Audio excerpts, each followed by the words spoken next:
Welcome again friends to defence तैयारी। तो आज का जो हमारा टॉपिक रहने वाला है वो है फाइनेंस कमीशन, जिसे वित्त आयोग के नाम से जाना जाता है। तो आज के हम वीडियो में देखेंगे कि आखिर फाइनेंस कमीशन है क्या, क्या इसकी कंपोजिशन होती है और क्या इसके फंक्शंस हैं। और आज के हम वीडियो में बात करेंगे जो 15th फाइनेंस कमीशन की रिपोर्ट है उसके कुछ इंपॉर्टेंट हाइलाइट्स को और क्या इंपॉर्टेंट बातें हैं फाइनेंस कमीशन को लेके।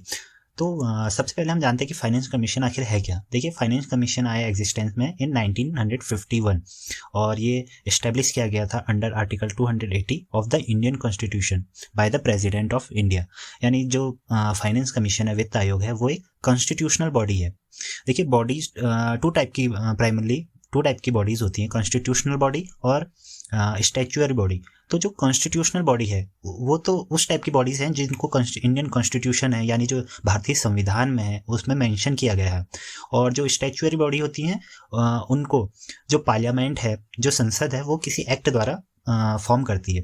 तो जो फाइनेंस कमीशन है वो एक कॉन्स्टिट्यूशनल बॉडी है जिसको हर 5 साल में बनाया जाता है by the president of India. और जो फाइनेंस कमीशन है, it is form to define the financial relation between the centre and the state. इसका मतलब जो सेंटर जितना भी टैक्स कलेक्ट करती है, जितना भी इंडियन गवर्नमेंट टैक्स कलेक्ट करती है in the form of income tax, corporate tax, cess या सरचार्ज, तो उसको किस तरीके से डिस्ट्रीब्यूट किया जाएगा between centre and state and between the states. तो इस चीज के लिए एक एडवाइजरी बॉडी की तरह काम करती है फाइनेंस कमीशन यानी वित्त आयोग। और एज पर द कॉन्स्टिट्यूशन यानी भारतीय संविधान के अनुसार जो कमीशन है उसको हर 5 साल में अपॉइंट किया जाता है by the president of India. और इसमें टोटल 5 मेंबर्स होते हैं, जिसमें एक चेयरमैन एंड 4 अदर मेंबर्स होते हैं। तो इसमें एक इम्पॉर्टेंट पॉइंट ये है कि जो इसको अपॉइंट करने का तो काम हमारे प्रेसिडेंट का होता है, लेकिन जो भी इसके क्वालिफिकेशन ऑफ मेंबर्स होते हैं या किस तरीके से सिलेक्शन होगा, यानी मैनर ऑफ सिलेक्शन है, वो उसको डिटरमाइन करता है हमारा पार्लियामेंट, यानी संसद डिटरमाइन करता है कि क्या क्वालिफिकेशंस होंगी फाइनेंस कमीशन के मेंबर्स के और क्या उनके सिलेक्शन प्रोसीजर होगा। फिर नेक्स्ट आता है हमारा आखिर फाइनेंस कमीशन वित्त आयोग के क्या फंक्शंस हैं, क्या रोल है उसका। तो सबसे पहला तो आता है the distribution between the union and the states of the net proceeds of taxes. यानी जितने भी टैक्स कलेक्शन होता है in the form of income tax हो गया या कॉर्पोरेट टैक्स हो गया या जितने भी टोटल रेवेन्यू जनरेट होता है उसका distribution between the union and the states, यानी केंद्र सरकार और राज्य सरकार के बीच में टैक्स का distribution, which are to be और may be divided between them and the allocation between the states of the respective shares of such proceeds. यानी कितना शेयर मिलने वाला है हर स्टेट को, हर राज्य को कितना भाग मिलेगा, उसको अलोकेशन करती है। फिर नेक्स्ट आता है the measures needed to augment the consolidated funds of the state to supplement the resources to the panchayat in the state on the basis of recommendation made by the finance commission of India. यानी जो हमारे पंचायत हैं वे states में, और जो finance commission of the state है उसकी जो रिकमेंडेशंस हैं उनको बताती है। और the measures needed to augment the consolidated fund of a state to supplement the resources to the municipality, यानी सेम पंचायत और म्यूनसिपैलिटीज़ को जो शेयर जाना है, जो अमाउंट जानी है गवर्नमेंट से, उनको बताती है। फिर नेक्स्ट आता है principles for grant in aid to the states by the centre. जो ग्रांट इन एड्स होती है वो स्पेशल फॉर्म ऑफ कोई स्पेसिफिक प्रोजेक्ट के लिए जो मनी एलोकेट की जाती है, उनको भी जो उनके प्रिंसिपल्स हैं उनको सेटअप करती है फाइनेंस कमीशन और उनको रिकमेंड करती है। और any matter refer to it by the president in the interest of sound finance, यानी कोई भी इंपॉर्टेंट फाइनेंशियल अगर ड्यूटी दी जाती है प्रेसिडेंट के द्वारा तो उसको भी पूरा करती है हमारी फाइनेंस कमीशन। फिर नेक्स्ट आता है हमारा क्वालिफिकेशन ऑफ मेंबर्स, यानी जो उसके फाइनेंस कमीशन के मेंबर्स हैं उनकी क्या क्वालिफिकेशन होनी चाहिए। देखिए, 5 मेंबर्स होते हैं, 1 चेयरमैन और 4 अदर मेंबर। तो उनकी जो क्वालिफिकेशंस है, चेयरमैन जो है उसको एक्सपीरियंस होना चाहिए, सबसे इंपॉर्टेंट तो पब्लिक अफेयर्स में एक्सपीरियंस होना चाहिए। बाकी should have the qualification as a जज ऑफ अ हाई कोर्ट।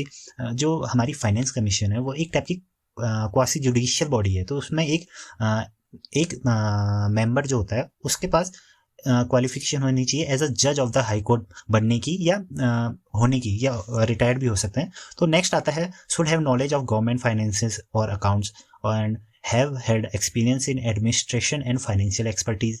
और नेक्स्ट है have special knowledge of economics. अब इंपॉर्टेंट आता है पावर ऑफ कमीशन, यानी जो वित्त आयोग है उसकी क्या पावर्स हैं।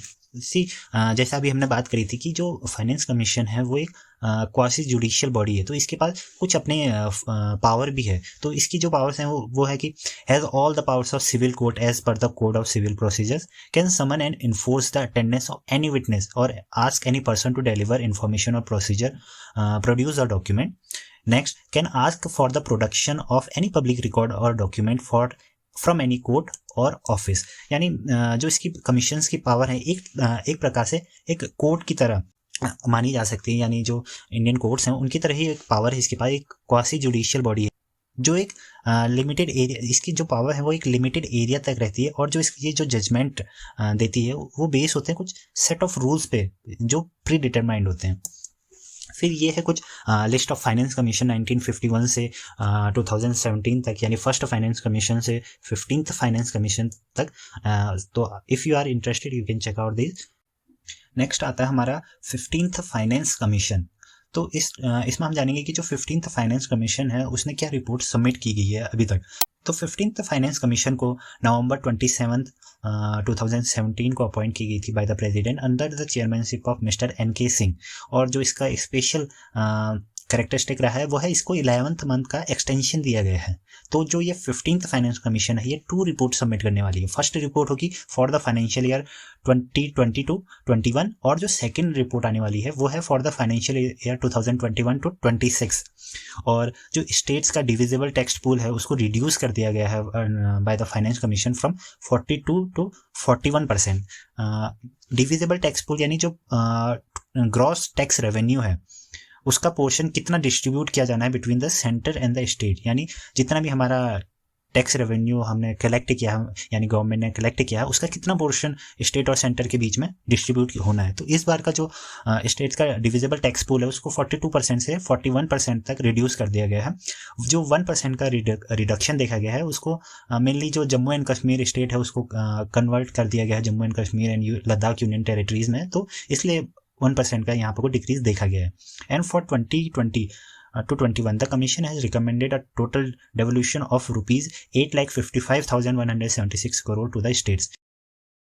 डेवोल्यूशन में जो सेंटर गवर्नमेंट जो यूनियन गवर्नमेंट है वो कितना शेयर अपना स्टेट गवर्नमेंट को देने वाली, यानी अगर हम बात करें कि जो अमाउंट है tax devolution to the states को, तो 15th फाइनेंस कमीशन ने जो क्राइटेरिया यूज़ किया for determining the share of the states, यानी किस स्टेट को किस राज्य को कितना शेयर मिलेगा कितना भाग मिलेगा जो सेंट्रल गवर्नमेंट से, तो उसको उस क्राइटेरिया को डिटरमाइन करने के लिए फाइनेंस कमीशन ने कुछ पॉइंट्स लिए गए हैं। तो जो 45% है शेयर का वो होगा डिपेंड इनकम डिस्टेंस पे। इनकम डिस्टेंस यानी जो स्टेट जिनकी लोअर पर कैपिटा इनकम है उनको कितना एक्स्ट्रा दिया जाना है amount by the central government, ताकि एक इक्विटी मेंटेन की जा सके बिटवीन द स्टेट्स। फिर नेक्स्ट है 15% फॉर द पॉपुलेशन इन 2011, यानी पॉपुलेशन के according 15% for the area, 10% for forest and ecology, यानी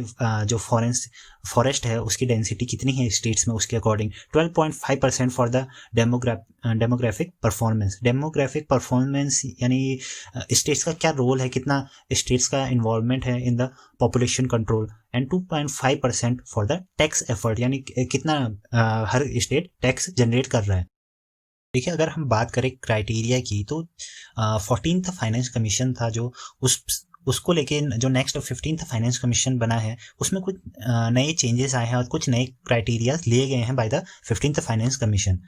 तो जो फर्स्ट है income distance, 14th finance commission 50% जो वेटेज है वो इनकम डिस्टेंस को देती थी, बट जो 15th फाइनेंस कमीशन है उसके अंडर में 45% वेटेज दिया गया है इनकम डिस्टेंस को। फिर बाकी पॉपुलेशन 1971, देखिए पहले से 2 क्राइटेरिया लिए जाते थे पॉपुलेशन के लिए, 1971 का सेंसस यानी 1971 की जनगणना को और 2011 की जनगणना को, बट जो 15th फाइनेंस कमीशन है उसने 1971 के सेंसस को ना लेते हुए 2011 के सेंसस को लिया है, और 14th फाइनेंस कमीशन जहां पर पॉपुलेशन 2011 के अकॉर्डिंग 10% जो वेटेज दिया जाता था उसको 15% पे कन्वर्ट कर दिया है 15th फाइनेंस कमीशन ने। जो एरिया है एरिया के according same 14th and 15th finance commission में 15% वेटेज दिया गया है। फॉरेस्ट कवर को इस बार एक्सक्लूड किया गया है 15th फाइनेंस कमीशन द्वारा, और इसके जगह जो नए 3 टर्म्स आए हैं जो इंपॉर्टेंट हैं वो है forest and ecology, demographic performance और टैक्स एफर्ट। तो 3 नए क्राइटेरिया 15th फाइनेंस कमीशन के अंडर में आए हैं for the financial year 2020 and 21। तो जो वेटेज दी गई है वो है फॉरेस्ट एंड इकोलॉजी को 10%, डेमोग्राफिक परफॉर्मेंस को 12.5% और जो टैक्स एफर्ट है उसको 2.5%। तो ये था हमारा फाइनेंस कमीशन, और उसके जो 15th फाइनेंस कमीशन है उसके कुछ इंपॉर्टेंट हाईलाइट्स, उसने जो रिपोर्ट सबमिट करी है 2020-21 के लिए फाइनेंशियल ईयर के लिए, उसके कुछ इंपॉर्टेंट। तो यही था आज का हमारा टॉपिक, फाइनेंस कमीशन और उसके कुछ इंपॉर्टेंट पॉइंट्स, और जो 15th का फाइनेंस कमीशन है उसके उसने जो रिपोर्ट सबमिट की गई है 2020-21 फाइनेंशियल ईयर के लिए, उसके कुछ हाइलाइट्स। और मिलते हैं कुछ ऐसी ही वीडियोस के साथ इन द नियर फ्यूचर। और टिल देन अगर आप ऐसे ही कुछ इंपॉर्टेंट टॉपिक्स को चेकआउट करना चाहते हैं तो you can visit the website defence Tayari. The links will be in the description box below. Till then take care, bye bye, जय हिंद।